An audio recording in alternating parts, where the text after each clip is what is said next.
ശ്രീനാരായണ ഗുരുവിന്റെ വചനങ്ങളെ വക്രീകരിക്കാനും ഗുരുവിന്റെ സ്ഥാപിത താല്പര്യങ്ങൾക്ക് വേണ്ടി ഉപയോഗിക്കാനും കൊണ്ടുപിടിച്ച ശ്രമങ്ങൾ ചിലർ നടത്തുന്നുവെന്ന് മുഖ്യമന്ത്രി പിണറായി വിജയൻ. ദൈവം എന്താണെന്നും ദൈവിക സങ്കല്പങ്ങൾ എന്താണെന്നും ലളിതമായി പറഞ്ഞു തന്ന ആളാണ് ഗുരുവെന്നും മുഖ്യമന്ത്രി പറഞ്ഞു.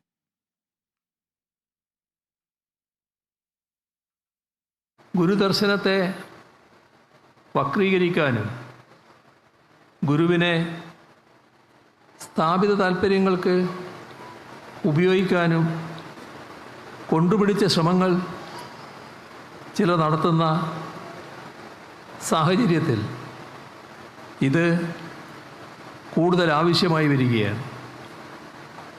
മനുഷ്യൻ എന്താണെന്നും മതം എന്താണെന്നും ദൈവഭാവന എന്താണെന്നുമൊക്കെ അത്യന്തം ലളിതസുന്ദരമായ വചനങ്ങളിലൂടെ മനുഷ്യർക്ക് കാട്ടിക്കൊടുത്ത മഹാത്മാവാണ് ഗുരു.